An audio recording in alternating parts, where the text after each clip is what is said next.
أجمعين أما بعد আলহামদুলিল্লাহ আমরা এখানে যারা নুরানি এবং দর্শিয়াত মুআল্লিমা ও আদাবুল আখলাক প্রশিক্ষণ কোর্সে আছি আপনারা কতজন আছেন? হ্যাঁ, 22 জন। আপনাদের প্রথমে একটা জিনিস মাথায় রাখতে হবে, আপনারা এই কোর্সের পরে আপনারা যে কোর্সটা নিচ্ছেন মানে শিক্ষকতা করার জন্য একটা কোর্স, এটা তাই না? আপনি এখান থেকে গিয়ে শিক্ষকতা করবেন ইনশাআল্লাহ, আল্লাহ পাকের তৌফিক হলে রমজানের পরে, ঈদের পরে কোনো মাদ্রাসায়। এক নম্বর যে জিনিসটা আপনি মাথায় রাখবেন সেটা হচ্ছে এটা, শিক্ষকতার যে পেশাটা, এটা পৃথিবীতে যত পেশা আছে তার মধ্যে মহান বা সবচেয়ে উত্তম পেশাগুলোর অন্যতম একটা পেশা। এটা দলিল আল্লাহ পাক কুরআনে কারীমে ইরশাদ করেন, আর রহমানু আল্লামাল কুরআন। কোরআন কে শিখাচ্ছেন?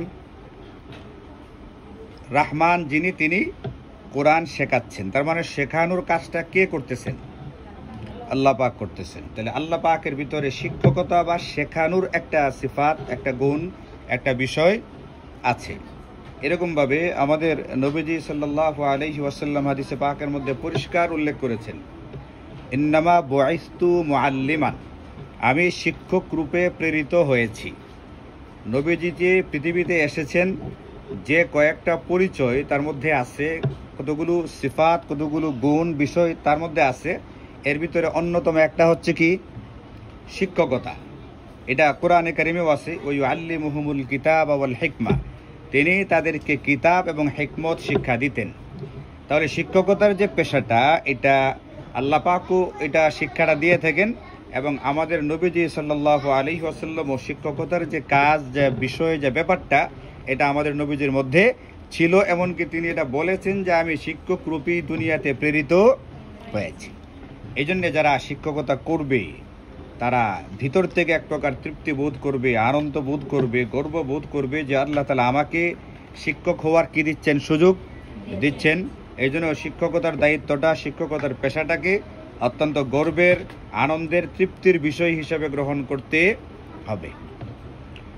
এটা হাদিসে পাকের মধ্যে নবীজি দোয়াও করে দিয়েছেন। এটা কিন্তু কি দোয়া করেছেন? আপনারা এই হাদিস পড়েছেন, বুখারী শরীফে পড়েছেন, অন্যান্য হাদিসের কিতাবের মধ্যে পড়েছেন, যেহেতু আপনারা মোটামুটি এখানে সম্ভবত সবাই দাওরা পড়ে তারপরে আসছেন, তাই না?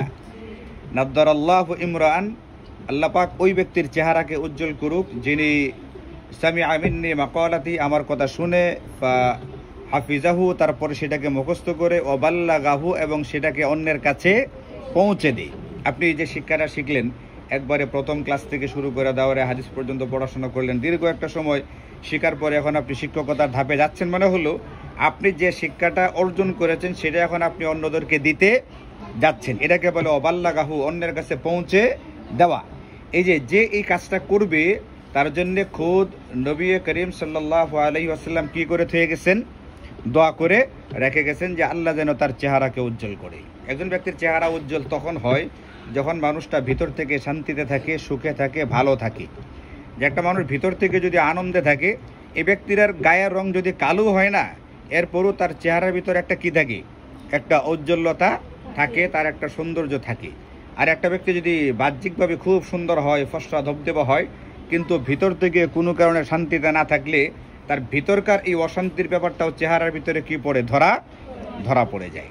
এই জন্য যিনি এই শিখবেন এবং শেখাবেন, এই কাজের মধ্যে যারা থাকবে, এদেরকে আল্লাহ তাআলা ভালো রাখবেন, মানসিক দিক থেকে তারা শান্তিতে থাকবে, প্রশান্তির দিকে জিন্দেগি যাপন করবে, এবং সেই প্রশান্তির ছাপ চেহারার ভিতরে ফুটেও উঠবে। এবং সর্বোপরি কথা হচ্ছে, যিনি শিক্ষক, যিনি শিখান, এই ব্যক্তি যে পৃথিবীর সর্বোত্তম ব্যক্তি, এর সনদ খুদ নবীজি দিয়ে গেছেন। সেই সনদটা আপনাদের জানা আছে। সনদটা কি বলেন তো? দলিলটা, খায়রুকুম মান তাআল্লামাল কুরআনা ওয়া আল্লামাহু, যে ব্যক্তি কোরআন শিক্ষা করে অন্যকে শেখায়, ইসলামী শরীয়তের ইলম হাসিল করে অন্যকে সেই ইলম বিতরণ করে, এই ব্যক্তিটা নবীজির ফতোয়ায়, নবীজির ভাষায়, নবীজির ঘোষণায়, নবীজির সিদ্ধান্তে এই পৃথিবীর সবচেয়ে উত্তম ব্যক্তি। খায়রুকুম, এর মধ্যে খায়র শব্দটা ইসমে তাফজিলের শিখে, আপনারা জানেন এটা আপেক্ষিকতা বোঝায়, অন্যের চেয়ে উত্তম বোঝায়, সবচেয়ে উত্তম হচ্ছে এই বিষয়টা। তাহলে এক নম্বর কথা হচ্ছে, আমরা যারা শিক্ষকতার যুগে প্রবেশ করতে যাচ্ছি, শিক্ষকতার জিন্দেগিতে প্রবেশ করতে যাচ্ছি, এই জিনিসটাকে অত্যন্ত সম্মানের, মর্যাদার এবং গর্বের, তৃপ্তির, আনন্দের এটা মাথায় রেখে আমাকে এই কাজে প্রবেশ করতে হবে। ঠিক আছে না ইনশাল্লাহ? এটা মাথায় রাখবেন। 2 নাম্বার যে কথাটা আপনাদেরকে বলতে চাচ্ছি সেটা হচ্ছে এটা, আমাদের যারা শিক্ষক তারা শুধুমাত্র মুখে শেখাবে জিনিসটা এরকম না। মুখে যেরকম বলবে, আচার আচরণ দিয়েও কিন্তু সে একজন শিক্ষক। তার আচার আচরণ দিয়েও বুঝাবে যে একটা শিক্ষক কিভাবে মানুষকে শেখায়। শুধু মুখে না, মুখে তো এক প্রকার আছেই, মুখের বাইরেও কিন্তু কি আছে, একটা শেখানোর ব্যাপার আছে। ওটাও আমাদেরকে বুঝতে হবে, ওটাও আমাদেরকে জানতে হবে।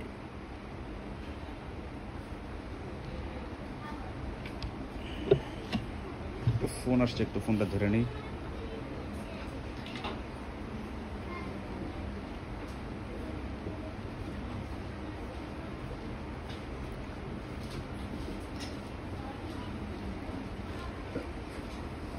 আমরা যারা শিক্ষক হিসাবে মানে শিক্ষকতার জিন্দেগিতে প্রবেশ করতে যাচ্ছি, মনে রাখতে হবে আমাদের শিক্ষকতাটা শুধুমাত্র মুখে হবে না, আমাদের আচার আচরণ দিয়েও কি হবে, এটা নিয়ে আসতে হবে। এই জন্য কিন্তু আপনাদের এখানে যে এই যে তারবিয়াত মুআল্লিমা, দর্সিয়াতের মুআল্লিমার যে প্রশিক্ষণটা হইতেছে, এটার ভিতরে যেরকম একটা শিক্ষক তার কি গুণাবলী থাকবে, কিভাবে পড়াবে ইত্যাদি যেরকম আছে, এখানে কিন্তু আদব আখলাক নিয়েও কিন্তু একটা অংশ রাখা আছে। দেখছেন আপনারা এখানে আপনাদের কাগজে থাকার কথা, আদাবুল আখলাক একটা বিষয় আছে না এখানে? এখানে একটা বিষয় আছে। এটা কেন রাখা আছে? আপনি মুখে বললেন, পড়ালেন একটা খুব চমৎকার বিষয়, কিন্তু কার্যক্ষেত্রে উল্টাটা করলেন।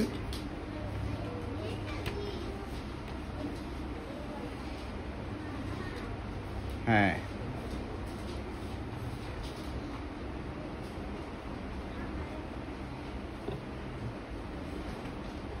হ্যাঁ, কই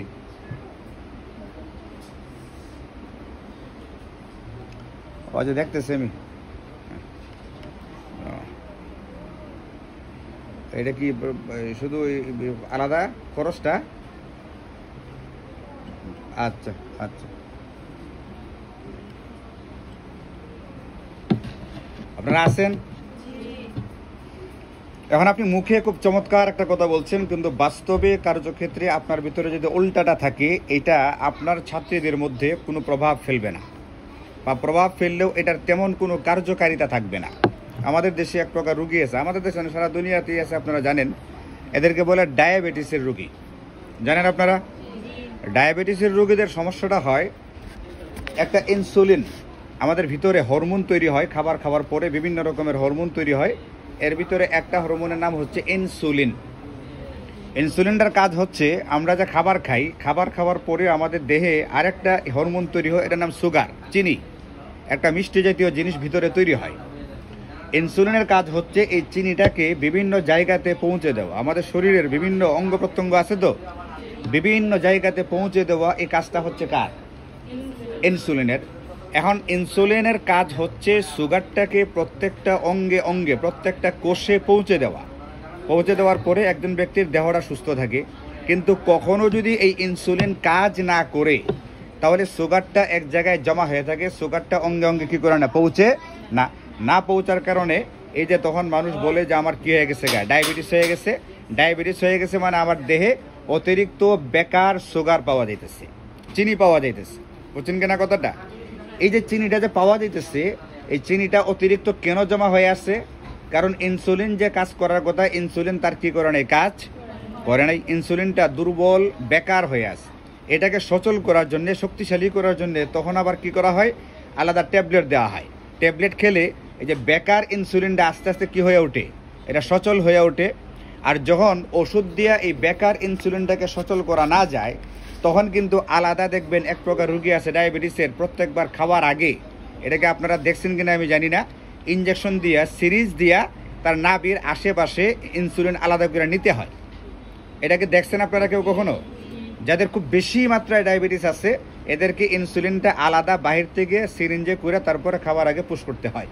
এখন কথা হচ্ছে, এই যে ইনসুলিনটা নিতে হচ্ছে, অথবা ইনসুলিন তৈরি হচ্ছে কিন্তু কি করতেছে না, কাজ করতেছে না, ইনসুলিনটা দুর্বল হওয়ার কারণে এই ইনসুলিনটা যেরকম বেকার থাকে, এটা যেরকম কাজ করে না, ঠিক অনুরূপভাবে একজন শিক্ষক যখন খুব চমৎকার পড়ায়, চমৎকার করে বলে, ভালো ভালো বিষয়গুলো বলে, কিন্তু তার নিজের ভিতরে এইগুলো না থাকে, তখন তার এই বলাটা, তার পড়ানোটা, তার কাজ করাটা ওই দুর্বল ইনসুলিনের মতো কি হয়ে থাকে, দুর্বল হয়ে থাকে।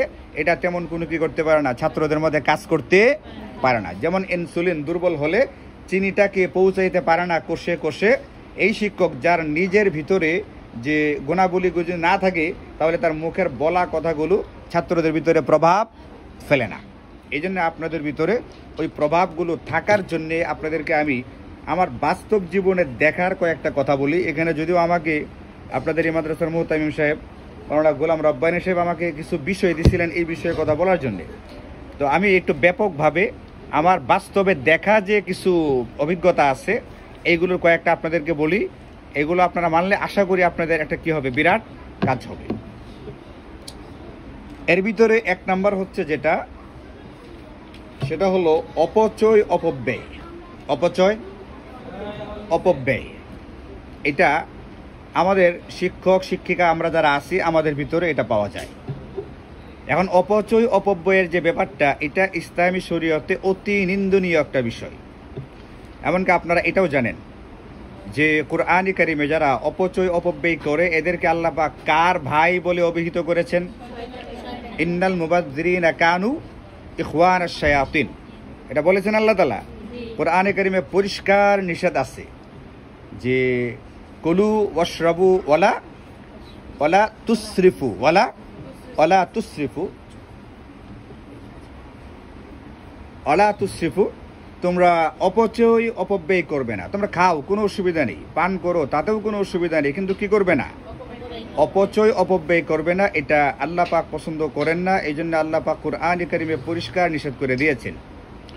এখন আমাদের মাদ্রাসাগুলোতে আমাদের শিক্ষক শিক্ষিকা এবং ছাত্রছাত্রী আমাদের দ্বারা যে অসুবিধাগুলো হয়, তার ভিতরে একটা হচ্ছে পানি এবং বিদ্যুতের মারাত্মক অপচয় অপব্যয় এবং সময়ের অপচয় অপব্যয়। সময়, বিদ্যুৎ এবং মাদ্রাসার পানি, এইগুলোর কি করা হয়? অপচয় করা হয়। একটা ছাত্রী বা ছাত্র, একজন শিক্ষক বা শিক্ষিকা, সে যখন গোসল করতে যায়, কাপড় ধুতে যায়, বালতির পর বালতি পানি ঢালতেছে, কাপড় ধুতে গিয়া বালতির পর বালতি পানি নষ্ট করতেছে, তার ভিতরে এটা কাজ করে যে এটা তো মাদ্রাসারই পানি, ফেললে অসুবিধা কি? অপচয় করলে, অপব্যয় করলে অসুবিধাটা কোথায়? আপনারা এই হাদিসটা পড়েছেন অবশ্যই, তিরমিজি শরীফে পড়ার কথা এটা। যদি কোনো ব্যক্তি অজু করে, আপনারা জানেন প্রত্যেকটা অঙ্গ কয়বার ধৌত করা সুন্নত? 3 বার। এখন কোনো ব্যক্তি যদি সমুদ্রের পাড়ে বসে অজু করে, তাহলে 3 বারের বেশি ধুলে কোনো অসুবিধা আছে? অসুবিধা আছে না নাই? কি অসুবিধা আছে? এখানে কিন্তু নবীজি সাল্লাল্লাহু আলাইহি ওয়াসাল্লাম হাদিসে পাকের মধ্যে খুব কঠিন শব্দ ব্যবহার করেছেন। যারা সমুদ্রের পাড়ে বৈশাও যদি 3 বারের অধিক পরিমাণ পানি ব্যবহার করে, পানি অপচয় করে, তাহলে এটাকে অপচয় অপব্যয় বলেছেন। এবং এখানে নবীজি 3টা কঠিন কঠিন শব্দ ব্যবহার করেছেন। তারা এই কাজগুলো করলো, অপরাধগুলো করলো। আচ্ছা, সমুদ্রের পানি দিয়ে যদি আমি অজু করি, যতবারই ধৌত করি, পানি কমবে? পানি কমবে না। কিন্তু এরপরও নবীজি পানি অপচয় করতে নিষেধ করেছেন। একবার বৈধ, দ্বিতীয়বার বৈধ, তৃতীয়বার সুন্নত বা মুস্তাহাব, কিন্তু চতুর্থবার যে কাজটা করা হবে সেটাই হচ্ছে অপচয় অপব্যয়, যেটা কোরআন এবং সুন্নাহর দৃষ্টিতে মারাত্মক একটা অপরাধ। এই জন্য আমি আপনাদেরকে বলি, আপনাদের যারা আছেন, আপনারা যেখানে যাবেন, এখানে অঢেল পানি আছে, অথবা মাদ্রাসার পানি, মোটর নষ্ট হলে এটা মাদ্রাসার কর্তৃপক্ষ চিন্তা করবে, বিদ্যুৎ বিল আসলে কর্তৃপক্ষ চিন্তা করবে, এটা নিয়ে আমার এত চিন্তা ফিকির করা দরকার নেই। এই চিন্তা মনোভাব যেন আপনার ভিতরে কাজ না করে, আপনি ঠিক যতটুকু লাগে ততটুকু ব্যবহার করবেন। এবং এই শিক্ষাটা আমরা কোরআন থেকে পাই। আল্লাহ পাক কোরআনে কারিমে বিভিন্ন জায়গাতে কাদারাম মাকদুরা, বেকাদারিন মাকদুরিন, এই জাতীয় শব্দ ব্যবহার করেছেন। আপনারা কি এটা পড়েন নাই কখনো? এই শব্দ পড়েছেন কোরআনে কারিমে, কাদারাম মাকদুর। আল্লাহ সব কিছু পরিমিতভাবে তৈরি করেছেন, সব কিছুর ভিতরে পরিমিতি বোধ যেটা, এটাকে রক্ষা করেছেন কে? আল্লাহ তাআলা। এই জন্য আমাদের ভিতরেও এই পরিমিতি বোধের, মানে যে পরিমাণ প্রয়োজন ঠিক সেই পরিমাণ ব্যবহার করা, এই জিনিসটা কিন্তু আমাদের ভিতরে থাকতে হবে। এটা অন্যের সম্পদ। আপনি বেড়াইতে গেছেন কোথাও, অন্যের বাড়িতে, মাদ্রাসায় আছেন, সেটাও আপনার না, অন্যের বাড়িতে, সেটাও আপনার না। এই জন্য আপনি যত বেশি ইচ্ছা তত বেশি পানি অপব্যয় অপচয় করবেন না, ওয়াহিতুক বিদ্যুৎ ব্যবহার করবেন না, খরচ করবেন। আপনারা দুজন বসে আছেন, একটা ফ্যান হলে চলে, কিন্তু দুজনে মিলে দুই জায়গায় দুইটা ফ্যান ছেড়ে বসে আছেন, বিদ্যুৎ বিল যে আসবে এটা তো দিতে হবে। কারণ জিনিসটা কি পরিমিতি বুধের ভিতরে হলো নাকি অপচয় হলো, এটা আপনি নিজে বিবেচনা করবেন। সবচেয়ে বড় কথা হচ্ছে এটা, যে যেরকম আচরণ করে তার সাথে সেরকম আচরণ করা হয়, এই জাতীয় কথা কোরআন হাদিসে বহু পরিমাণে আছে। আপনারা জানেন না ওই হাদিসটা, মান সাতারা মুসলিমান সাতারাহুল্লাহু ফিদ দুনিয়া ওয়াল আখিরাহ, যে ব্যক্তি অন্যের দোষ গোপন করে আল্লাহ পাক তার দোষ গোপন, যে ব্যক্তি অন্যকে বিপদে সাহায্য করে আল্লাহ পাক তাকে বিপদে সাহায্য করেন। এরপরে মালিক ইয়াউমিদ্দিন, প্রতিদান দিবসের মালিক, তিনি প্রতিদান দিবেন। এখান থেকে একটা বাইনা সূত্রে হাদিস আছে বুখারীতে, কামা তাদিনু তুদানু, তুমি যেমনটা করবে তোমার সাথে তেমনটাই করা হবে। এই জাতীয় বহু হাদিস আছে, বুঝছেন, যে আমি যেমনটা করব আমার সাথে সেরকম আচরণ করা হবে। এখানে আমি যদি অপচয় অপব্যয় করি, আমি যদি সম্পদের পরিমিতি বোধের ব্যাপারটাকে বিবেচনা না করি, তাহলে আমার সাথেও কিন্তু কুদরতিভাবে আসমানিভাবে ওই রকম আচরণটাই করা হবে। আপনি এখানে অতিরিক্ত খরচ করবেন, অন্য দিক থেকে আপনি লোকসানের মুখে পড়বেন। তার একটা জ্বলন্ত উদাহরণ আমি আপনাদেরকে দেখাই। দেখেন, আমাদের দেশে যতগুলো মহিলা মাদ্রাসা আছে, মানে আমি যে কয়টা চিনি আর কি, আমি তো সব চিনি না, সব কয়টা মহিলা মাদ্রাসার ভিতরে আমি দেখেছি যে শিক্ষিকাদের বেতনটা তুলনামূলক অনেক কম। পুরুষদের তুলনায় এমনিতেই আমাদের কওমি মাদ্রাসার শিক্ষকদের বেতনই কম, এরপরে আবার পুরুষদের তুলনায় শিক্ষিকাদের বেতনটা আরও কি হয়ে থাকে, আরও কম হয়ে থাকে। তাদেরকে দেওয়া 5টা 6টা 7টা ক্লাস করানো হয়, ভিতরে আবাসিক দায়িত্ব পালন করানো হয়, কিন্তু বেতন দেওয়ার বেলায় অনেক কম পরিমাণে দেওয়া হয়। এটা কেন হইতেছে জানেন? ওই যে একদিকে যখন মানুষ কি করে অপচয় অপব্যয় করে, এর একটা অবাল, এর একটা শাস্তি, এর একটা পরিণাম, এর একটা আঞ্জাম, পরিণতি আল্লাহ পাক তার উপরে অন্য দিক থেকে চাপায় দেন। এটা এমন হতে পারে যেহেতু আমি অন্য দিকেই অপচয় করে ফেলছি, এই জন্য এখানে আমি ওই দিক থেকে কি হয়েছি, ক্ষতিগ্রস্ত হচ্ছি। এখন এই যে শিক্ষিকাদের বেতনটা মানে তুলনামূলক কম দেওয়া হচ্ছে, পরিমাণে কম দেওয়া হচ্ছে, এটা শুধুমাত্র একতরফা মুহতামিমদের দোষ দিলেই হবে না। মুহতামিমরা এমন আচরণটা কেন করতেছে, মাদ্রাসার পরিচালনা বোর্ড শিক্ষিকাদের সাথে এমন আচরণটা কেন করতেছে, এটার মূল যে কারণটাকে সেটাও তো আমাদের খুঁজে কি করতে হবে, বের করতে হবে। এখন আপনি এককভাবে ধরেন, আপনি তো আর পুরা বাংলাদেশটাকে পরিবর্তন করতে পারবেন না, কিন্তু আপনি আপনাকে পরিবর্তন করে ফেলেন, আপনি আপনার মতো করে পরিবর্তন হয়ে যান, নিজে থেকে পরিবর্তনটা শুরু করেন। আপনি নিজে অপচয়কারী অপব্যয়ী এই বিষয়টা থেকে নিজেকে বের করে আনেন, ইনশাল্লাহ আপনার সাথেও আল্লাহ পাকের পক্ষ থেকে উদারতার আচরণ করা হবে ইনশাল্লাহ। আর যারা দুনিয়াতে পানির অপচয় করবে, বিদ্যুতের অপচয় করবে, সময়ের অপচয় করবে, এটা মনে রাখতে হবে জিন্দেগিতে সে কখনো না কখনো গিয়া পানির কষ্টের মুখে পড়বে। ধরেন যে একজন শিক্ষিকা, তার নাম হচ্ছে জরিনা, কি ধরলাম আমরা, এই জরিনা ছাত্রী জামানায়, শিক্ষকতার জামানায় প্রচুর পরিমাণে পানির অপচয় করছে। তার বিয়ে হয়েছে একজন খুব ভালো ছেলের সাথে, ধনী ছেলের সাথে ঢাকায়। ওই ছেলের বাড়ি মনে করেন যে 10 তলা 12 তলা তার বিল্ডিংই আছে, তারা থাকে 8 তলায়। কয় তলায় থাকে? আচ্ছা বলেন, কোনো কারণে অ্যাক্সিডেন্টলি ইত্তেফাকান কোনো দুর্ঘটনায় ওখানে কয়েকদিনের জন্য বিদ্যুৎ নাই, এমনটা হতে পারে না? এমনটা হতে পারে। বা অন্য যে কোনো সমস্যা ঘটতে পারে, ভূমিকম্প হতে পারে, তখন তার 8 তলায় পানির যে প্রয়োজন শুধুমাত্র বাথরুম সারার জন্য, অজু করার জন্য, খাবারের যে পানিটা, এই পানিটাও তার ওখানে নেই। আচ্ছা বলেন, আমাদের এই সমস্ত আঞ্চলিক যে এলাকাগুলো আমরা আছি, অঞ্চল ভিত্তিক, এখানে তো টিউবওয়েল আছে, পাশে একটা কি আছে, একটা পুকুর আছে। আমি ঘর থেকে বের হলে একটা কামলা পাবো, 200 টাকা দিলে আমার 2 কলসি পানি আমার 8 তলায় কি করে দেবে, তুলে। কিন্তু ঢাকাওয়ালারা কি আশেপাশে পুকুর পাবে? আশেপাশে টিউবওয়েল আছে, আর ওখানে 200 টাকাতে কামলা যেখানে সেখানে খুঁজে পাবে? এত ধনী ব্যক্তির একজন স্ত্রী, একজন কন্যা, সে 8 তলা বিল্ডিংয়ের উপরে আছে, কিন্তু তার খাবার পানিটা নাই, তার বাথরুমের পানি পর্যন্ত নাই। এমনটাকে হইতে পারে না? পারে। প্রচুর পরিমাণ টাকা ব্যাংকে জমা আছে, কিন্তু সে বাস্তব জীবনে পানির কষ্টের মুখে পড়ে গেছে। এটা আল্লাহ পাকের জন্য সম্ভব না? এটা আল্লাহ পাকের জন্য সম্ভব। এই জন্য শুধু টাকা থাকলে সব কিছু পাওয়া যায়, এটা একটা প্রবাদ আছে, কিন্তু প্রবাদটা সকল ক্ষেত্রে প্রযোজ্য নয়, সকল ক্ষেত্রে প্রযোজ্য হয় না। কোনো কাওয়ায়েদে কুল্লিয়া না, এটা মনে রাখতে হবে। কোনো কাওয়ায়েদে কুল্লিয়ায় কি না, কুল্লিয়া। অর্থাৎ একটা নিয়ম হচ্ছে ফাইল সবসময় মারফু হবে, তার ভিতরে রফা দিতে হবে, কিন্তু কখনো কখনো দেখবেন ফাইলের ভিতরে রফাটা দেখা যাইতেছে না। ফাইল ঠিকই হয়েছে, কিন্তু তার ভিতরে রফা কি হচ্ছে না, বাহ্যিকভাবে দেখা যাচ্ছে না। এমন একটা শব্দ সহি না, এমন একটা শব্দ যেখানে রফা দেখাই যাচ্ছে না, এমনটা হতে পারে না, এমনটা হতে পারে। এই জন্য আমি আপনাদেরকে অনুরোধ করব, অহেতুক বিদ্যুৎ খরচ করবেন না। যখন ক্লাস শেষ, বিদ্যুতের প্রয়োজন নাই, আপনি নিজে খুঁজে খুঁজে দেখে দেখে ফ্যানগুলো বন্ধ করবেন এবং আপনি যেখানে পানি যতটুকু লাগে ঠিক ততটুকু ব্যবহার করবেন। অন্য শিক্ষিকা ছাত্রীদেরকে এই ব্যাপারে উৎসাহিত এবং উদ্বুদ্ধ করবেন। সময় যেন নষ্ট না হয় এটা খেয়াল করবেন। আপনি পড়াশোনা করবেন, শিক্ষকতার জামানায় ছাত্র জামানার চেয়ে বেশি পড়াশোনা করতে হয়, এটা আপনাকে মাথায় রাখতে হবে। শিক্ষকতার জামানায় এক প্রকার পড়ে আপনি চলে গেবেন ক্লাসে, এটা কিন্তু হবে না, আপনি কিন্তু ওখানে একটা লজ্জার মুখে পড়বেন। আর ছাত্র জামানায় পড়া পারলেও কোনো অসুবিধা নাই, না পারলেও তেমন একটা অসুবিধা নাই, টুকটাক তিরস্কার একটু হালকা মার ধরেই তো। কিন্তু শিক্ষকতার জামানায় কিন্তু ছাত্রীদের সামনে বড় লজ্জার মুখে পড়তে হবে। এই জন্যে সময় নষ্ট করারও কিন্তু আপনাকে সময় দেওয়া হয়নি, আপনাকে এতটুকু সময় দেওয়াই হয় না যে আপনি কী করবেন, এটাকে নষ্ট করবেন। তাহলে আমার 2 নম্বর কথাটা কি আপনারা বুঝছেন? আমার 2 নম্বর কথা হচ্ছে, কোনো জিনিসকেই কোনোভাবেই কী করা যাবে না, অপচয় অপব্যয় করা। এটাকে শুধু মাদ্রাসায় নাকি আপনি যখন আপনার বাড়িতে থাকবেন তখনও, আপনি সারা জিন্দিগিতে যখন যেখানে থাকবেন, মাদ্রাসায় হোক, বাড়িতে হোক, নিজের বাড়ি, অপরের বাড়ি, যেখানেই হোক না কেন, আপনি আপনার দ্বারা যেন কোনো কিছুর কিনা হয়, অপচয় অপব্যয় না হয়, এই জিনিসটা আপনাকে মাথায় রাখতে হবে। তাহলে আপনি যখন এই ব্যাপারে অন্যদের সামনে কথা বলবেন, আপনার এই কথা সক্রিয় ইনসুলিনের মতো অন্যদের ভিতরে কি করবে, এটা কাজ করবে, কার্যকরী হবে। আর নতুবা নিষ্ক্রিয় বেকার ইনসুলিনের মতো গায়ে পড়ে থাকবে, কিন্তু এটা কোনো কি আসবে না, কাজে আসবে না। এটা হচ্ছে আমার 2 নম্বর কথা, ঠিক আছে না ইনশাল্লাহ? 3 নম্বর একটা কথা হচ্ছে যে আমি আপনাদেরকে যেটা বলবো সেটা হচ্ছে,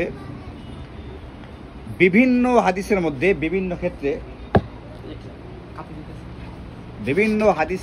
ক্ষেত্রে নবীজি আমাদেরকে এটা শিখিয়েছেন যে আমাদের স্বভাব চরিত্র যেন কোনোভাবেই ইহুদি খ্রিস্টানদের সাথে মিল না পড়ে।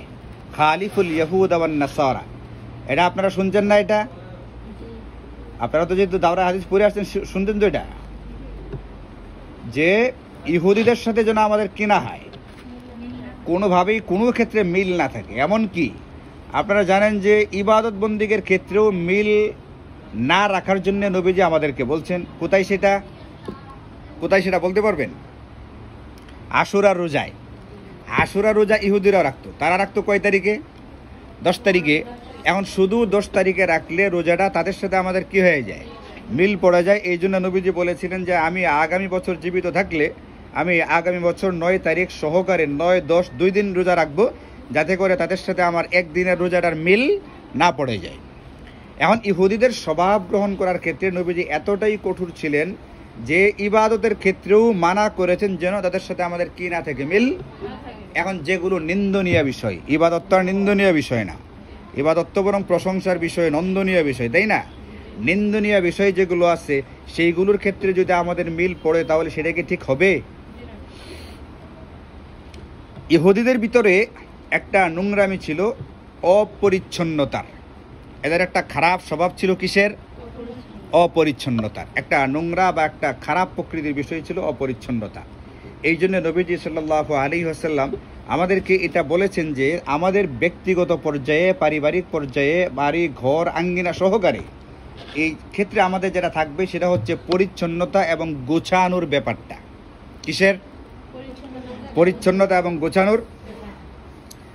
আপনি দেখবেন যে আপনাদের ক্লাসে, এখানে ক্লাস হচ্ছে, শিক্ষকরা তো বাইরে থাকেন, ভিতরে অনেক সময় শিক্ষিকা আপারা যারা ক্লাস করান তারা তো ভিতরে দেখি, আমি ছেলেদের মাদ্রাসায় দেখি, যেখানে ক্লাস হচ্ছে ওই ক্লাসরুমের ভিতরে লুঙ্গি, পাজামা, পাঞ্জাবি, এটা সেটা এমনভাবে রশির ভিতরে ঝুলায় রাখা হয়েছে যেটা একটা ক্লাসের সাথে মানানসই না। ক্লাসরুম যেটার ভিতরে এই মুহূর্তে কি চলতেছে, ক্লাস চলতেছে, দর্শ চলতেছে, এটার সাথে কোনোভাবেই মানানসই পরিবেশের এটা যায় না। এমন একটা পরিবেশ তৈরি রেখে এরপরে ক্লাসে ছাত্রীরাও বসে গেছে, শিক্ষিকা ওখানে ক্লাস করাচ্ছেন, এটার জন্য মানানসই না। ক্লাসের একটা আদব থাকে, সৌন্দর্য, গোছানোর একটা ব্যাপার থাকে। এই জন্যে শেখুল হাদিস আল্লামা জাকারিয়া কান্দালবী রাহিমাহুল্লাহ উনি হাদিসের দর্শে যারা বসে তাদের জন্য 10টা আদাবের কথা বলতেন, যে তাদের এই আদবগুলো রক্ষা করে চলতে হবে। তার ভিতরে একটা ছিল এটা যে তারা আসফ মানে কাতারগুলোকে ঠিকঠাক করে সুন্দর করে তারপরে বসা। কিছু বসে আছে ডান দিকে, কিছু বসে আছে পিছনে, কিছু এদিকে, কিছু ওদিকে, মানে এই যে ছড়ায় ছিটিয়ে যে বসার ব্যাপারটা, এটা বলছেন যে এটা একটা দর্শের আদাবের পরিপন্থী, এটা একটা কোরআন সুন্নাহর দর্শের সাথে এটা সামঞ্জস্যপূর্ণ নয়। এই জন্য ক্লাসে যে বসতে হবে, বসার ক্ষেত্রেও খুব সুন্দর পরিপাটি হইয়া বসতে হয়, এটা একটা দর্শের আদব। এখন ক্লাসের ভিতরে যদি কাপড়গুলো এলোমেলো অবস্থায় থাকে, ট্রাঙ্ক একটা মাথা এদিকে আগায় আছে আর একটা মাথা ওদিকে পিছায় আছে, এটা কখনোই কি হয় না, এটা সৌন্দর্যের ভিতরে পড়ে না, এবং এটা কোরআন সুন্নাহর দর্শের সাথে সামঞ্জস্যপূর্ণ নয়। এই জন্য আপনারা যারা আবাসিক দায়িত্ব পালন করবেন অথবা অনাবাসিক থাকবেন, আপনি মাদ্রাসায় যাওয়ার পরে ক্লাসে দেখবেন যে কোথাও দিনের বেলা 9টা 10টা বাজে অহেতুক বিদ্যুতের বাতিগুলো জ্বলতেছে কিনা, ক্লাসের ভিতরে কোনো এলোমেলো অগোছালো ভাব আছে কিনা, এগুলো মেয়েদেরকে শেখাতে হবে। আপনারা তো সাধারণত মেয়েদের এখানেই পড়াবেন, তাদেরকে শিখাইতে হবেন তোমার কাপড় শুকায় গেলে কাপড়টাকে ভাঁজ করে সুন্দর করে তুমি তোমার ট্রাঙ্কে অথবা রেখে যেখানে রাখা দরকার সেখানে সুন্দর করে রেখে দাও। ক্লাসটা সুন্দর করে ঝাড়ু দিয়ে ফেলো। ক্লাসের ভিতরে যেখানে সেখানে, ঘরের ভিতরে যেখানে সেখানে কাগজ কলমের মুখা, এরপরে তোমার যে কোনো জিনিস যেখানে সেখানে পড়ে থাকবে এমনটা যেন হইতে, যেমন আমি এখন আপনাদের এখানে যেখানে বসা আছি, আপনাদের যে ক্লাসটা এখানে আমার এই যে ধরেন এদিকে আমার বাম দিকে আমি দেখতেছি এখানে একটা খাতা, বড় একটা খাতা এখানে পড়ে আছে। হ্যাঁ, এটা মনে হচ্ছে নুরানি কিন্ডারগার্টেনের বাচ্চাদের হবে। এরপরে একটা বোর্ডের একটা বইয়ের মতো কি একটা পড়ে আছে এখানে। এরপরে এখানে আপনার আরও কিছু কাগজ চিরা পাড়া এগুলো পড়ে আছে, অথচ এখানে ক্লাস চলতেছে কিসের? শিক্ষক শিক্ষিকাদের, সাধারণ ছাত্র ছাত্রীদের না। আপনারা কিন্তু শিক্ষিকা মানে প্রায় হয়ে গেছেন, তাই না? রোজার পরে ইনশাল্লাহ পড়ানো শুরু করবেন। আপনাদের এই ক্লাসটা এই ছিল না, পরিষ্কার পরিচ্ছন্নতার এখানে পাওয়া যায় নাই, অথচ পরিষ্কার পরিচ্ছন্নতা আমাদের ইসলামী জিন্দিগির অতি গুরুত্বপূর্ণ একটা বিষয়। দলিল, ইন্নাল্লাহা নাযীফুন ইউহিব্বুন নাযাফা, আল্লাহ পাক পরিচ্ছন্ন, তিনি পরিচ্ছন্নতা কি করেন। কিন্তু আপনাদের এই ক্লাসরুমটা কিন্তু পরিচ্ছন্ন না। আমি এখান থেকে চলে যাওয়ার পরে আপনারা এখানে দেখবেন আপনারা এখানে ক্লাসরুমটা কি হয়ে আছে।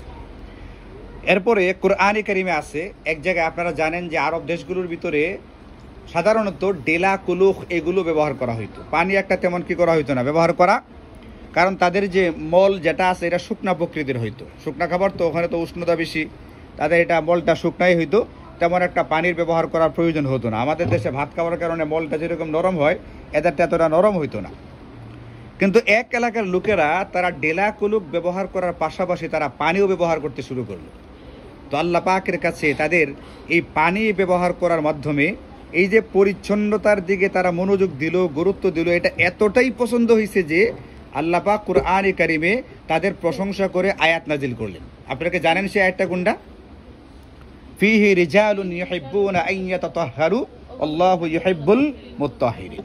আচ্ছা, পরিচ্ছন্নতার ব্যাপারটা যদি একেবারেই নগণ্য হালকা হইতো, এটার প্রশংসা করে কি আল্লাহ পাকের পক্ষ থেকে কুরআনে কারিমের ভিতরে কিয়ামত পর্যন্তের জন্য আয়াত নাজিল করার প্রয়োজন হইতো? আরে বুঝেন না এই কথাটা? একেবারেই হালকা হইলে কি এমনটা করার প্রয়োজন হইতো? এমনটা হইতো না। তার মানে এই যে পরিচ্ছন্নতার যে ব্যাপারটা, এটা আল্লাহ পাক অনেক বেশি পছন্দ করেন, নবীজি অনেক বেশি পছন্দ করেন। এই জন্যেই কিন্তু আপনারা জানেন কিনা, আপনারা বাবুল জুমাতি গিয়া পড়বেন, শুক্রবারে যারা জুমার নামাজ পড়তে যায় তাদেরকে একটা সুন্নত আমল দেওয়া আছে, কি সেটা? গোসল করতে হয়। এখানে মূল গিয়া দেখবেন, এটার যদি আপনি শানে বুরুটটা খেয়াল করেন, পরিচ্ছন্নতা। সাহাবায়ে কেরাম কাজ করতেন, তো শুক্রবারে ওখানে গরম ছিল, বৈদ্যুতিক ফ্যান ছিল না, মসজিদের ছাদ ছিল অনেক নিচু, গরমে ঘামতেন, ঘামের পরে এই যে ময়লার একটা দুর্গন্ধ বের হইতো, অন্যদের কি হইতো? কষ্ট হইতো। এই জন্য গোসলের কি দেওয়া হলো? নির্দেশনা। এরকমভাবে আমাদেরকে 5 ওয়াক্ত নামাজের আগে কি করতে বলা হলো? অজু করতে বলা হলো। এই যে অজু করার সময় আবার একবার না, ভালো করে 3 বার ধৌত করতে বলা হলো। কেন? অনেক সময় আছে একবারে ময়লাটা কি হয় নাই, সাফ হয় নাই, পরিষ্কার হয় নাই, এই জন্য এটাকে পরিষ্কার পরিচ্ছন্ন করতে গিয়ে 3 বারের কথা বলা হলো। আপনারা জানেন নাকে পানি দেওয়া এটা একটা সুন্নত, আবার নাক ঝাড়া আর আবার 3 বার, এটা হলো আর একটা সুন্নত। কেন? অনেক সময় নাকের ভিতরে ধুলা বালু গিয়ে একটা শুকনা ময়লা তৈরি হয়ে থাকে। এখন এটা যদি ওজোর সময় পরিষ্কার না করা হয়, তাহলে হবে কি, এক সময় সে ক্লাসে বৈশা, মজমায় বৈশা মানুষের সামনে নাকের ভিতরে আঙ্গুলটা নাক খুঁটবে। এটা একটা খুবই বিশ্রী এবং নোংরা একটা স্বভাব। এটা যেমন ইসলামী পছন্দ করা হয় নাই, আমাদের সামাজিকভাবে সামাজিক জিন্দিগিতেও কি করা হয়নি, পছন্দ করা হয়নি। এই জন্যে আমি আপনাদেরকে এই যে বললাম অজুর মাসলাটা বলেন, গোসলের মাসালাটা বলেন, এরপরে ঢিলা খুলুকের পানি ব্যবহার করার কারণে আল্লাহ পাক আয়াত নাজিল করলেন, নবীজি বললেন যে আল্লাহ পাক পরিচ্ছন্ন, তিনি পরিচ্ছন্নতা কি করেন? পছন্দ। এই যদি ভুরি ভুরি দৃষ্টান্ত আমাদের সামনে আছে, এই জন্য আমাদের আপনার সাথে সামনে 3 নম্বর যে আরজটা, 3 নম্বর যে কথাটা বলতে চাই, আপনি ব্যক্তিগতভাবে নিজে পরিচ্ছন্ন থাকবেন, গুছানো থাকবেন এবং আপনার যারা সহকর্মী থাকবে, আপনার যারা ছাত্রী থাকবে, তাদেরকেও আপনি এই পরিচ্ছন্ন গুছানো একটা জিন্দেগির ভিতরে নিয়ে আসার চেষ্টা করবেন। পরিচ্ছন্নতার ভিতরে নিয়মিত গোসল করা, যাতে করে কোনোভাবেই একজনের শরীর থেকে দুর্গন্ধ না আসে। নিয়মিত মেসওয়াক করা, মুখ পরিষ্কার করা, যেন মুখ থেকে দুর্গন্ধ না আসে। কাপড় চোপড় অতিরিক্ত ময়লা না হওয়া, যাতে করে কাপড়ের দুর্গন্ধ অন্য কারো কষ্টের কারণ হয়ে যায়, এগুলো খেয়াল করতে হবে। আপনি নিয়মিত মেসওয়াক করবেন এবং ডাক্তারদের পরামর্শ অনুযায়ী তারা আমাদেরকে বলে থাকেন এটা সকাল বিকাল, মানে সকালে রাত্রে 2 বেলা আমাদের ব্রাশ করা উচিত।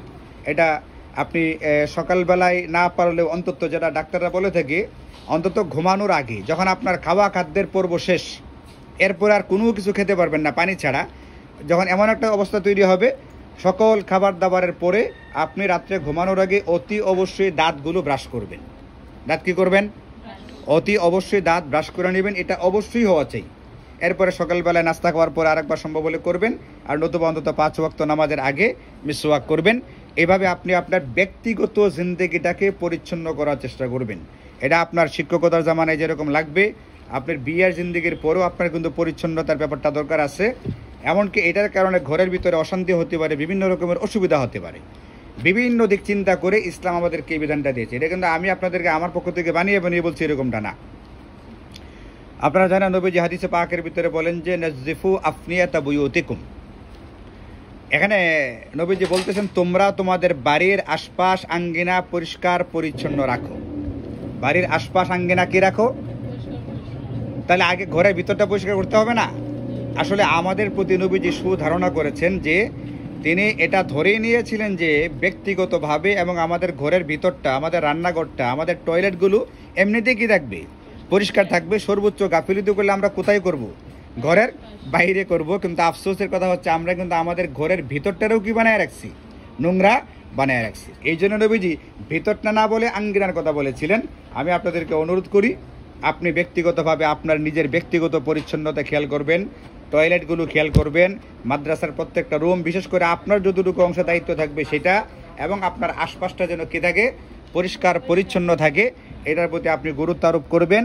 আপনার ছাত্রীদেরকেও এটা কী করবেন? শেখানোর চেষ্টা করবেন। আপনারা তরিকু ইলাল ইনসা একটা কিতাব আছে না, আমাদের শরীফে জামাতে পড়ানো হয়, ওখানে কিন্তু আন-নাযাফা নামে একটা মাকালা আছে। ওখানে দেখবেন তিনি লেখছেন এটা তাসবাহু আল হাশারাত, মানুষ যখন পরিচ্ছন্নতা অবলম্বন করে না, তো ওই যে গিদর নোংরা যে ব্যক্তিটা, যে মানুষটা, এই মানুষটার গায়ের ভিতরে বিভিন্ন রকমের একেবারে আমাদের চর্মচক্ষুতে ধরা পড়ে না এমন ছোট ছোট জীবাণু কিলবিল করে সাঁতার কাটতে থাকে। এই জন্য অনেকে বলেন যে শরীরে চুলকাইতেছে কেন? সে 2 দিন 3 দিন কি করে নাই? গোসল করে নাই, তার গায়ে জীবাণু কাজ করতেছে, জীবাণু চুলকাইতেছে, জীবাণু কামড়াইতেছে। এটাকে সে কি বলতেছে? এটা অণুবীক্ষণ যন্ত্র বা যন্ত্র আছে, এগুলো দেখার। ওই যন্ত্রতে দেখলে দেখা যাবে তার শরীরের ভিতরে একেবারে ছোট ছোট চুলের মতো চিকন আপনার কীরা, এগুলো তার দেহের মধ্যে কি করতেছে? সাঁতার কাটতেছে, মানে কিলবিল করতেছে। তো আপনি কি চান যে আপনার দেহে এটা হোক? আপনি যদি এটা না চান, আপনি ব্যক্তিগত পর্যায়ে পরিচ্ছন্ন থাকবেন। আপনার কামরা, আপনার রুম, আপনার সব কিছু যেন পরিচ্ছন্ন থাকে এবং সাজানো গোছানো থাকে। এই জিনিসটা অতি অবশ্যই ইনশাল্লাহ মাথায় রাখবেন। এটা আমার কয় নাম্বার কথা? 3 নাম্বার কথা। ব্যক্তিগত এবং অন্তত আমার যতটুকু অংশে দায়িত্ব থাকবে, আমার ক্লাস, আমার সব কিছুর ভিতরে যেন কি থাকে? পরিচ্ছন্নতার ব্যাপারটা। এখন মাদ্রাসায় পরিচ্ছন্নতা অবলম্বন করবেন আর বাড়িতে গিয়ে গিদর হয়ে থাকবেন, এরকম? আপনি যেখানেই থাকবেন, আপনার জন্য আপনার ভিতরে যেন মানুষ এটা দেখে বুঝে যে না, তার ভিতরে একটা কি আছে? একটা পরিচ্ছন্নতার ব্যাপার আছে। আপনারা নাম শুনেছেন আমাদের কিশোরগঞ্জের শাহ হুজুর, শুনছেন না? আল্লামা আনোয়ার শাহ রাহিমাহুল্লাহ। ওনার পোশাক আশাক শীতকালেও আমি দেখছি পাতলা সুতি কাপড় মার দিয়া এত পরিচ্ছন্ন এবং এতটাই তিনি গোছানো থাকতেন যে মানে মানুষের দৃষ্টিতে পড়তো, এটা নজরে পড়তো যে লোকটা বেশ কি গোছানো এবং পরিচ্ছন্ন। আপনি এমনভাবে চলবেন যেন আপনার সহকর্মী অন্যদের দৃষ্টিতে আপনি পড়েন যে আপনি একজন কি? পরিচ্ছন্ন, পরিষ্কার হৃদয় এবং দেহের অধিকারী। আর আপনি যদি নোংরা হয়ে থাকেন মনে রাখবেন এটাও কিন্তু অন্যদের দৃষ্টিতে কি পড়ে, ধরা পড়ে যে এটা আসলে কিনা এতটা পরিষ্কার পরিচ্ছন্ন না, অগোছালু, এটা সেটা, এটাও ধরা পড়ে। এই জন্য আমার 3 নম্বর কথা হচ্ছে আপনাদের সামনে, আপনি নিজে এবং আপনার ছাত্রী, আপনার ঘরের লোকজনকে সকল ক্ষেত্রে অতি অবশ্যই পরিচ্ছন্ন রাখার চেষ্টা করবেন, পরিচ্ছন্ন থাকার চেষ্টা করবেন। রান্নাঘরের ভিতরে পরিচ্ছন্ন না থাকার কারণেই অনেক সময় কিন্তু আমাদের পেটের অসুখ বিসুখগুলো হয় আল্লাহ পাকের হুকুমে, কিন্তু বাহ্যিক স্বভাব যদি ধরি এইগুলো কিন্তু অনেক ক্ষেত্রে কি করে কাজ করে থাকে। 4 নম্বর যে কথাটা আপনাদেরকে বলবো সেটা হচ্ছে এটা, আমি একবার সফরে গেছিলাম, বুঝছেন, তাবলিগ জামাতের সফরে গেছিলাম। তো যাওয়ার আগে আমি আমাদের যে উস্তাদ, আমাদের মুফতি সাহেব হুজুর, আমাদের যিনি শেখুল হাদিস আল্লামা মুফতি মনসুরুল হক দামাত বারাকাতুহুম, ওনার কাছে একবারে যাওয়ার আগে বলছিলাম যে হুজুর আমাকে একটু নসিহত করেন। তিনি বলছেন যে সফরে যাও এবং আমিরের কথা মান্য করার মধ্য দিয়ে তোমার ভিতরে আল্লাহর রাসূলের কথা মান্য করার স্বভাব নিয়ে আসো। এমনভাবে আমিরকে মানবা যেন জিন্দিগিতে কখনোই আল্লাহ রাসূলের কোনো কথার নাফরমানি না হয়। এর মানে হচ্ছে আমার ভিতরে একটা কি থাকতে হবে, মানার ব্যাপার থাকতে হবে, এতাআতের ব্যাপার থাকতে হবে। আতিউল্লাহ ওয়া আতিউর রাসূলা, আতিউল্লাহ, এরপরে একটা আছে ওয়া উলিল আমরি মিনকুম, তোমাদের মধ্য থেকে যিনি দায়িত্বশীল থাকবেন তাকে এতাআত করবে, মান্য করবে। আপনারা যেখানে যাচ্ছেন, যে প্রতিষ্ঠানে কাজ করতে যাবেন, আপনাদের ওই প্রতিষ্ঠানে কিন্তু একজন প্রধান থাকবেন, একজন সহকারী প্রধান থাকবেন, নাজিমে তালিমাত থাকেন না, নাজিমে দারুল ইকামা থাকবেন। যারা আপনাদের উপরে থাকবেন, আপনাদের কর্তব্য হচ্ছে, করণীয় হচ্ছে, ওনারা আপনাদেরকে যেভাবে যে কাজটা করতে বলবেন আপনারা সেইভাবে সেই কাজটা করে নেবেন। কখনোই মাদ্রাসা প্রধানের সাথে বিরোধে যাবেন না। দেখতেছেন যে এটা বিরোধে যাওয়ার মতো বিষয়, এরপরও আপনি কি করবেন না, বিরোধে। সর্বোচ্চ এই ক্ষেত্রে শরীয়ত আমাদেরকে যে সুযোগটা দেয় সেটা হচ্ছে এটা, লা তাআতা লিমাখলুকিন, কি আছে না, লা তাআতা ফি মাসিয়াতিল খালিক, মানে কথাটা কিরকম, লা তাআতা, হ্যাঁ আরবিটা কি, লা তাআতা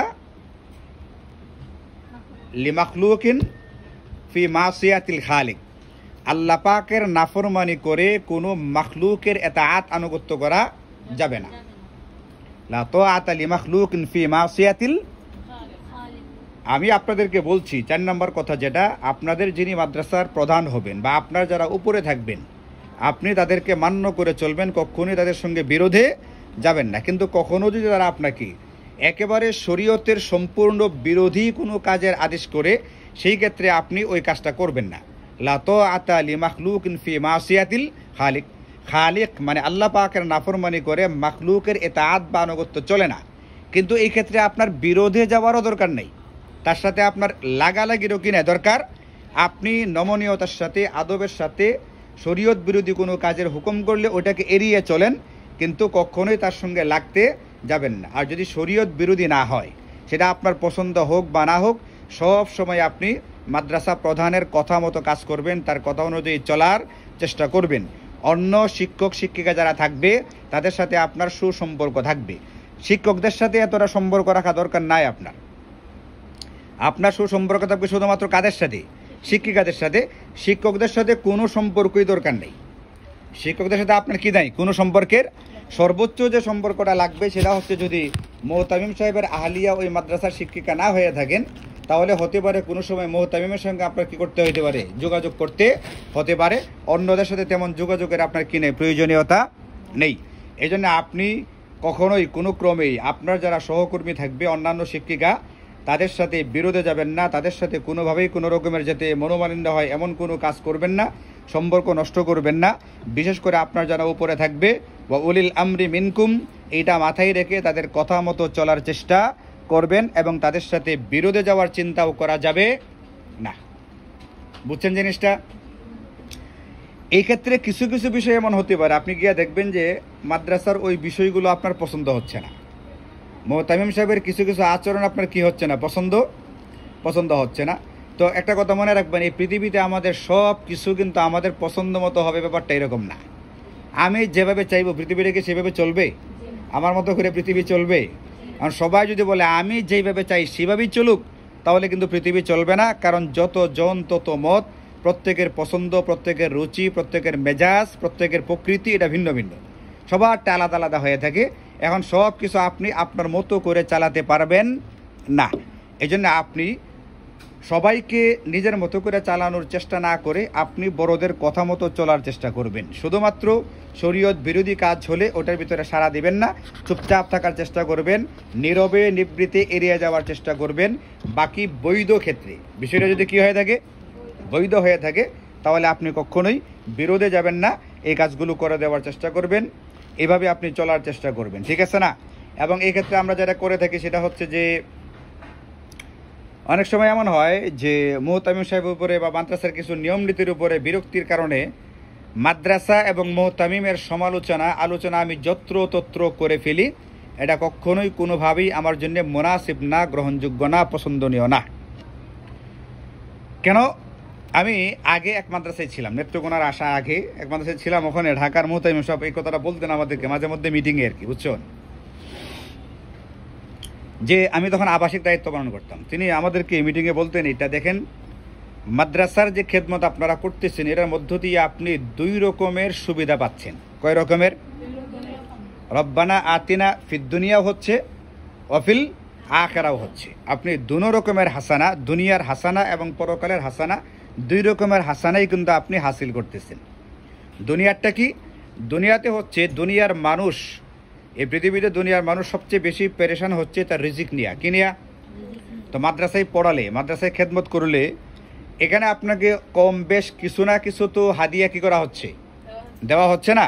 এতে করে আপনি একটা দুনিয়াতে আপনার হাত খরচ বা সংসার খরচের যতটুকুই হয় একটা ইন্তেজাম বা ব্যবস্থাপনা হচ্ছে। এবং দুনিয়াতে আরেকটা সুবিধা হচ্ছে আপনার একটা মর্যাদার পরিচয় আপনি পাইতেছেন। বলে আপনি কি করেন? অমুক মাদ্রাসায় শিক্ষকতা করে, এটা কিন্তু একটা সম্মানজনক পরিচয়। ধরেন যে আপনার কোটি কোটি টাকা আছে কিন্তু আপনি মাদ্রাসায় পড়ান না, কিচ্ছু করেন না, বেকার। বেকার থাকলেও আপনার অসুবিধা নাই, আপনার যথেষ্ট পরিমাণে সম্পদ আছে, কিন্তু এরপরেও এই পরিচয়টা কিন্তু কিসের না? সম্মানের না। বেকার থাকা এটা কিসের পরিচয় না? এটা সম্মানের পরিচয় না, এটা একটা অসম্মানের পরিচয়। যত ধনীই হোক, মানুষ যদি শুনে যে ছেলেটা বেকার, তাহলে একজন গরিব বাবার মেয়েও তার কাছে কি করতে চায় না? বিয়ে দিতে চায় না। আর একটা ছেলে কাজ করে, যদিও তার বেতন একেবারে স্বল্প, কিন্তু সে চাকরি করে কোনো একটা কোম্পানিতে, কোনো একটা মাদ্রাসায়, কোথাও না কোথাও একটা কিছু করতেছে, একটা ধনী বাবাও ভরসা পায় না, ছেলেটা কর্মঠ।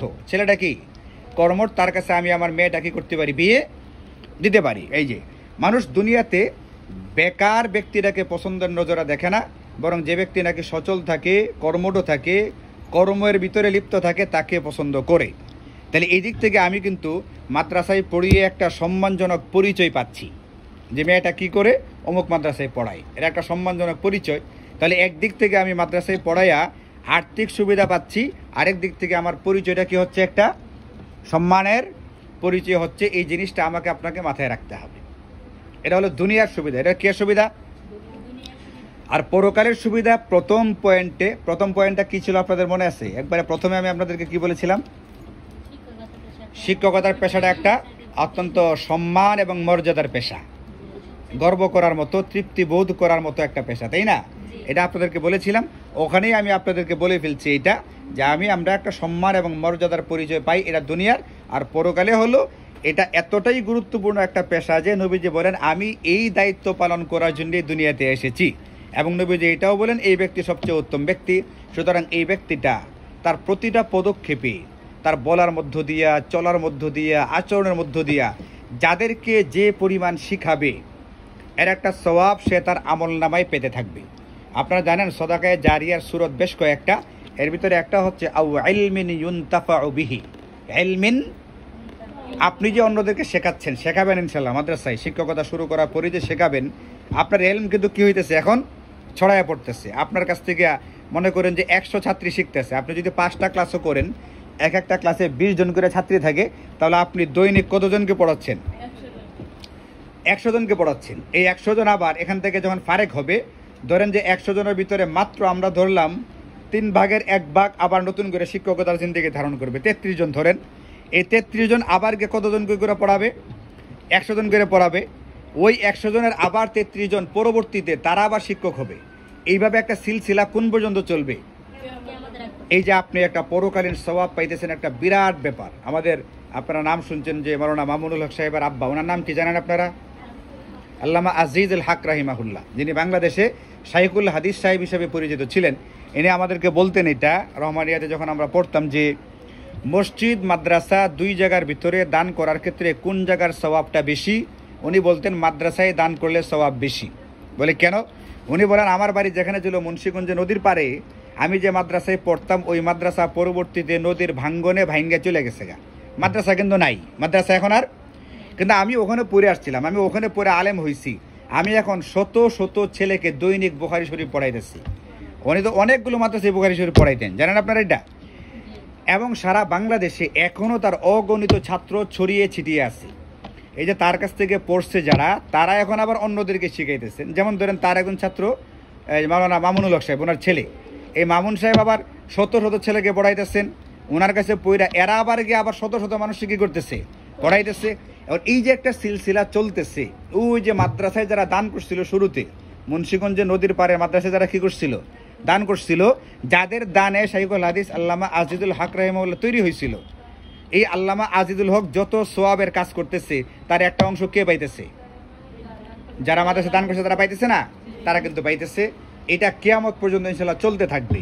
এই জন্য মসজিদে দান করলে, যতদিন মসজিদ আছে, যতক্ষণ ইবাদত আছে, এতক্ষণ সোয়াব। কিন্তু মাদ্রাসায় পড়লে, পড়াইলে, মাদ্রাসায় দান করলে এর সোয়াবটা এই যে ব্যক্তি প্রজন্মের পর প্রজন্ম, এটা কোন পর্যন্ত টেনে নিয়ে যাবে? কিয়ামত পর্যন্ত। তাহলে মাদ্রাসায় পড়ায় আপনি কিন্তু একটা সাদাকায়ে জারিয়া, টাকা পয়সা দান খায়রাত না করেও আপনি সাদাকায়ে জারিয়ার একটা সুবিধা পেয়ে যাচ্ছেন। কোথায়? পড়িয়ে, মাদ্রাসায় পড়িয়ে। এই জন্যে আমরা রব্বানা আতিনা ফিদ দুনিয়া, দুনিয়াতেও কল্যাণ হাসিল করতেছি কিসের মাধ্যমে? এই মাদ্রাসায় শিক্ষকতা এবং পড়ানোর মধ্য দিয়া। এবং পরকালেরও কিন্তু আমি একটা কি পাচ্ছি? সাদাকায়ে জারিয়ার, যেটা নন স্টপ এবং যেটা বন্ধ হবে না, কিয়ামত পর্যন্ত ইনশাআল্লাহ চলবে, এমন একটা সুবিধা আমি পাচ্ছি।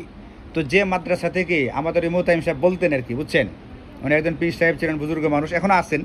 উনি বলতেন এটা আপনারা মাদ্রাসার মধ্য দিয়ে এই দুই রকমের সুবিধা পাচ্ছেন। এই জন্য মাদ্রাসার ক্ষতি হয়, মাদ্রাসার বদনাম হয়, মাদ্রাসার কোনো রকমের মানে ঘাটতি হয়, এই জাতীয় কোনো কাজ আপনারা করবেন না। এই জন্য আপনি যখন যে মাদ্রাসায় যাবেন, ওখানে গিয়ে দেখবেন যে সব কিছু কিসের মতো হচ্ছে না, আপনার পছন্দ মতো হচ্ছে না। পছন্দ মতো না হলেও আপনি মাদ্রাসার, ওই মাদ্রাসাওয়ালাদের, মাদ্রাসার মুহতামিম এবং মাদ্রাসার যারা পরিচালক বৃন্দ, তাদের যত্রতত্র আলোচনা সমালোচনা করবেন না। ঠিক আছে না ইনশাল্লাহ? এই জিনিসটা আপনি আপনার ভিতরে নিয়ে আসার চেষ্টা করবেন। অতি অবশ্যই এটা আপনার জন্য একটা বিরাট কি হবে, একটা মানে আপনার কামাই হবে, এটা একটা অর্জন হবে, এটা বুঝছেন কি না? এটা একটা অর্জন হবে, একটা সুনামের একটা বিষয় আপনার ভিতরে তৈরি করবে। এটা আপনার জিন্দগির সকল ক্ষেত্রে এটা আপনাকে ইনশাল্লাহ উপকার বয়ে আনবে। এই জন্য আমার কয় নম্বর কথা ছিল এটা? 4 নম্বর কথা ছিল এটা। মাদ্রাসার প্রধান এবং মাদ্রাসার অন্যান্য যারা শিক্ষক শিক্ষিকা থাকবেন, মাদ্রাসার পরিচালকবৃন্দ থাকবেন, তাদের কথা মতো তারা যেভাবে আপনাকে দিক নির্দেশনা দিবে আপনি সেইভাবে মাদ্রাসায় চলবেন। তাদের বিরোধে যাওয়ার চেষ্টা করবেন না। শুধুমাত্র শরীয়ত বিরোধী হলে নীরবতার সাথে, আদবের সাথে এড়িয়ে যাওয়ার চেষ্টা করবেন। এটা হচ্ছে মূল কথা। ঠিক আছে ইনশাল্লাহ? সময় যেহেতু শেষ পর্যায়ে, 5 নম্বর আরেকটা কথা শুধু আপনাদেরকে বলবো, সেটা হচ্ছে আপনার ব্যক্তিগত আমলগুলোর ক্ষেত্রে অতি অবশ্যই গুরুত্ব দিবেন। রিয়াদুস সালিহিনের ভিতরে ইমাম নববী রাহিমাহুল্লাহ একটা বাব তৈরি করেছেন, আমি যেমনটা বলি কাজে কর্মে যেন তেমনটা প্রকাশ পায়। আপনি 5 ওয়াক্ত নামাজের সময়, মেয়েদের ক্ষেত্রে সুন্নাহ হচ্ছে এটা আউয়াল ওয়াক্তে নামাজ পড়ে ফেলা, পুরুষদের জন্য সুন্নাহ হচ্ছে জামাতের সাথে গিয়ে নামাজ পড়া, আর মেয়েদের বেলায় কি আউয়াল ওয়াক্তে নামাজ পড়ে ফেলা।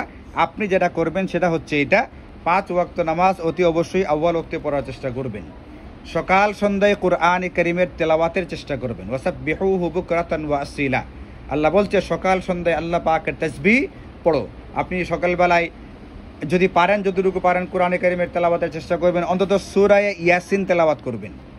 আপনি সকালবেলায় 3 কুলের তেলাওয়াত করবেন, সকালবেলায় আয়াতুল কুরসি তেলাওয়াত করবেন, সকালবেলায় সূরাতুল ফাতিহা এর তেলাওয়াত করবেন। শুনিয়ে ছাত্রীদেরকে দেখিয়ে করবেন। এ দেখানো রিয়ার জন্যে না, এই দেখানোটা কিসের জন্যে? তাদেরকে শেখানোর জন্যে। আমাদের শরীয়তের ভিতরে আমাদের নবীজি সাল্লাল্লাহু আলাইহি ওয়াসাল্লাম এমন অনেক কাজ করেছেন যে কাজটার আমলটা এরকম হওয়ার কথা না, শুধুমাত্র শেখানোর জন্য করছেন। হযরতে ওয়াইল ইবনে হুজর রাদিয়াল্লাহু আনহু নবীদের কাছে গেছেন নামাজ কেমনে পড়তে হবে শেখার জন্য। তো নামাজ পড়ছেন 20 দিন। কয়দিন? 20 দিনের ভিতরে নামাজ কত ওয়াক্ত হবে? 5-20 100। তার ভিতরে 2 ওয়াক্ত নামাজে তো সূরা কেরাত আসতে পড়তে হয়, তাহলে 20 দিনের 40 ওয়াক্ত নামাজ তো এখানে বাদ রয়ে গেছে। কয় ওয়াক্ত? 60 ওয়াক্ত। এই 60 ওয়াক্ত নামাজের ভিতরে 57 ওয়াক্তের ভিতরে নবীজি সূরা ফাতিহা পড়ার পরে আমিন বলছেন আস্তে, আর বাকি 3 বার আমিন বলছেন জোরে। এখান থেকে কিন্তু একদল লোক বলে যে নামাজে আমিন কেমনে বলতে হবে? জোরে বলতে হবে। তারা দলিল দিয়ে এই হাদিস দিয়া ওয়াইল ইবনে হুজর বর্ণনা করছেন নবীজি জোরে আমিন বলছেন। অথচ যে ওয়াইল ইবনে হুজর বলছেন 3 বার নবীজি জোরে আমিন বলছেন, ওই সাহাবী এটাও বলছেন নবীজি বাকি 57 বার কিন্তু কেমনে বলছেন? আস্তে বলছেন। তাহলে আসলটা কি আস্তে বলা না জোরে বলা? তার নবীজি 3 বার কেন জোরে বলতে গেছেন? ওয়াইল ইবনে হুজরকে এই কথাটা বোঝানো, এই কথাটা জানানো, এই কথাটা শেখানো যে নামাজের ভিতরে সূরা ফাতিহা পড়ার পরে মনে মনে কি বলতে হবে? এই যে আমিনটা যে বলতে হবে, এটা শেখানোর জন্য নবীজি 3 বার কি বলছেন? আমিনটা জোরে বলছেন। তার মানে আমাদের কিছু কাজ মাঝে মধ্যে এমনভাবে করতে হবে যে শুধু নিজে করার জন্য না, অন্যদেরকে কি করার জন্যে?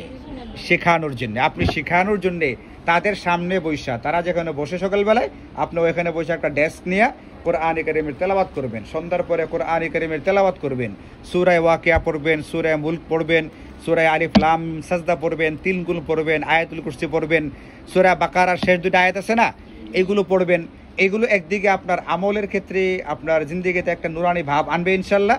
2 নাম্বার, আপনার দুনিয়াতে সকল প্রকার জরুরত পূরণ হবে এটার মধ্য দিয়ে। আপনি পড়বেন তো সোয়াবের জন্যে, কিন্তু এটার মধ্য দিয়ে কিন্তু আপনার জরুরত কি হবে ইনশাল্লাহ? যেমন আপনারা জানেন সকালবেলা সূরা ইয়াসিন তেলাওয়াত করলে নবীজি বলছেন এটা আল্লাহ পাক তার সারাদিনের কাজগুলো সহজ করে দিবেন। রাত্রিবেলায় সূরা ওয়াকিয়া তেলাওয়াত করলে এই ব্যক্তি অন্তত দারিদ্র্যের কারণে কষ্টের মুখে পড়বে না। মানে তার হয়তো বা কোটি কোটি টাকা হবে না, কিন্তু খাবার কারণে কষ্ট হইতেছে, খাবার নাই, এমনটাও কি হবে না, জীবনে হবে না। এই জন্য আপনি এই আমলগুলো করবেন। একদিক থেকে আমল হবে, অন্য দিক থেকে ইনশাল্লাহ আপনার দুনিয়ার প্রয়োজনে কি হবে? পূরণ। আপনি দৈনিক 100 বার ইস্তিগফারের আমল করবেন। আস্তাগফিরুল্লাহ ওয়া আতুবু ইলাইহি, আস্তাগফিরুল্লাহ ওয়া আতুবু ইলাইহি, আস্তাগফিরুল্লাহ ওয়া আতুবু ইলাইহি। এরকম ভাবে 100 বার দুরূদ শরীফ সারা দিনে, যে কোনো টাইমে, যে কোনো সময়ে, কয়েকবারে মিলায়া হইলেও সাল্লাল্লাহু আলাইহি ওয়াসাল্লাম, সাল্লাল্লাহু আলাইহি ওয়াসাল্লাম, সাল্লাল্লাহু আলাইহি ওয়াসাল্লাম। এরপরে সুবহানাল্লাহি ওয়ালহামদুলিল্লাহ ওয়া লা ইলাহা ইল্লাল্লাহু আল্লাহু আকবার, সুবহানাল্লাহি ওয়ালহামদুলিল্লাহি ওয়া লা ইলাহা ইল্লাল্লাহু আল্লাহু আকবার। এটা আপনি এভাবে একবারে পড়ে ফেলতে পারেন, অথবা সুবহানাল্লাহ সুবহানাল্লাহ আলাদা 100 বার, আলহামদুলিল্লাহ আলাদা আলাদা করে পড়লেও হবে, একসাথে পড়লেও হবে। এই 3টা আমল, ইস্তিগফার, দুরূদ শরীফ এবং তাসবিহাতের যে আমলগুলো, এইগুলোর ফজিলত যদি আপনাদেরকে বলি ঘন্টার পর ঘন্টা পার হবে। আপনারা তো হাদিস পড়েছেন তাই না? আপনারা হাদিসের কিতাবে দেখবেন এই যে আপনার এই তাসবিহাতের ফজিলত নিয়ে আলাদা অধ্যায় আছে, দোয়া দরুদ নিয়ে আলাদা কি আছে, মুহাদ্দিসিনে কেরাম অধ্যায় তৈরি করেছেন। এইগুলোর ফজিলত আপনি চিন্তা করতে পারবেন না। সুবহানাল্লাহি ওয়া বিহামদিহি, সুবহানাল্লাহি ওয়া বিহা ইউরযাকুল খালকু কুল্লুহু।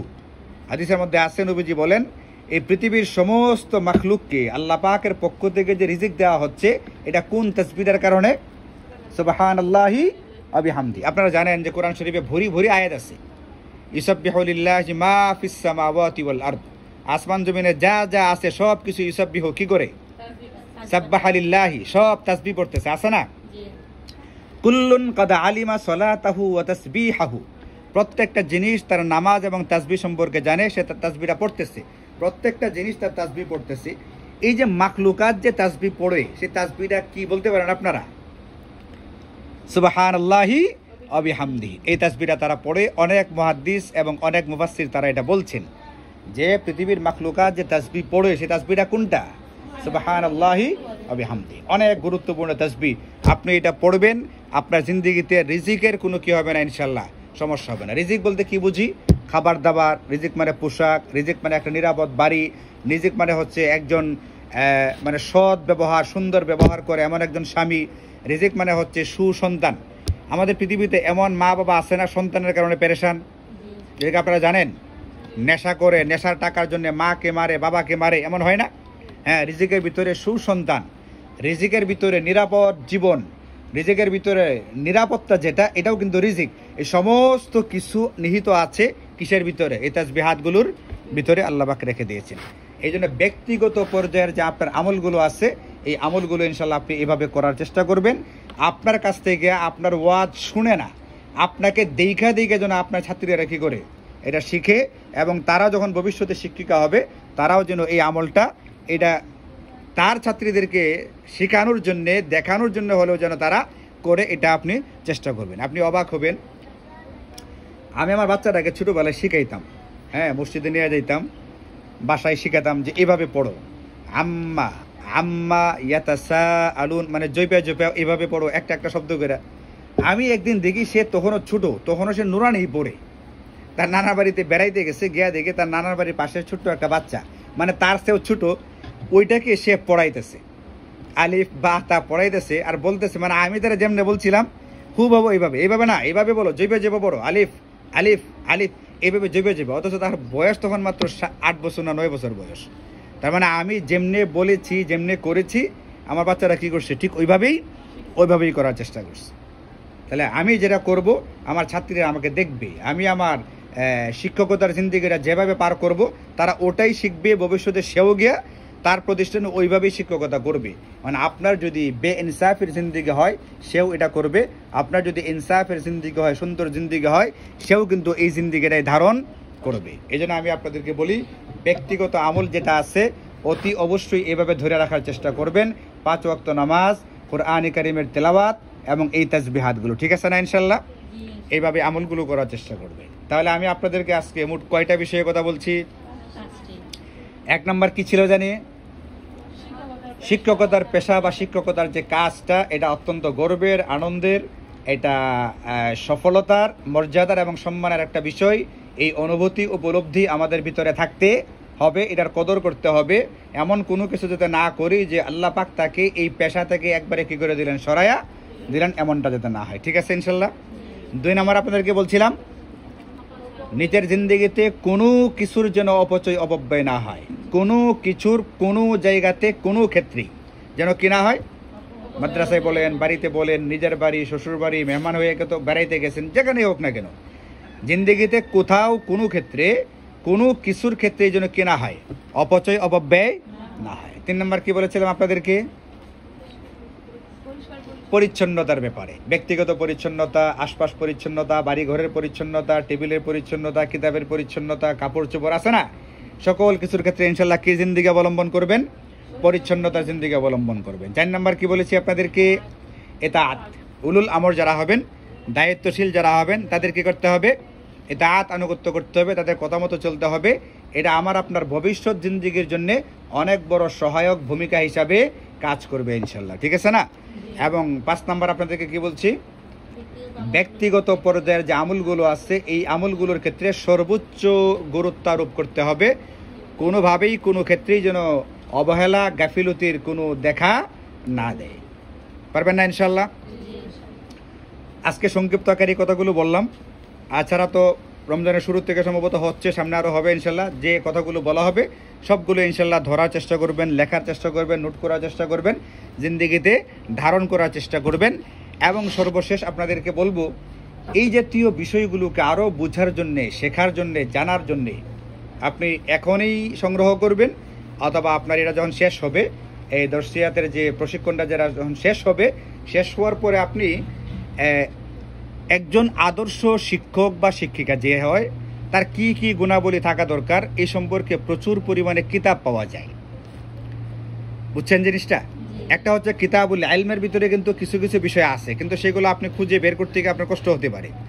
হ্যাঁ, কিতাবুল ইলমের ভিতরে ইমাম বুখারী এরকমভাবে অন্যান্য মুহাদ্দিসিনে কেরাম অনেক কিছু আমাদেরকে শিখাই দিচ্ছেন। যদি আমরা ওগুলো নিজে নিজে খুঁজে বের করতে পারি, ইস্তেমবাদ করতে পারি, ভালো।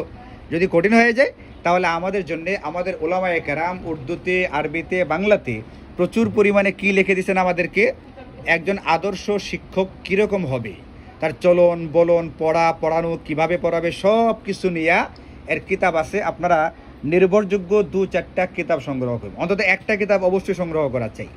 এটা আপনি আপনার শিক্ষকতার জামানার শুরু করার আগেই অতি অবশ্যই পড়ে শেষ করার চেষ্টা করবেন। এটা যদি সম্ভব না হয়, পরে হলেও পড়বেন, শিক্ষকতা শুরু করার পাশাপাশিও আপনি এটা পড়তে পারেন, তাই না? এটা যে একবারে এর আগেই পড়ে শেষ করে ফেলতে হবে জরুরি না। আপনি আপনার নিয়মিত মুতালায়, নিয়মিত পড়াশোনার ভিতরে এমন একটা কিতাব আপনি রাখার চেষ্টা করবেন, দৈনিক একটা দুইটা বিষয়, একটা দুইটা পৃষ্ঠা আপনি পড়ার চেষ্টা করবেন ইনশাআল্লাহ, ঠিক আছে? এই ক্ষেত্রে চমৎকার কিতাবের নাম হচ্ছে আর রাসূলুল মুআল্লিম।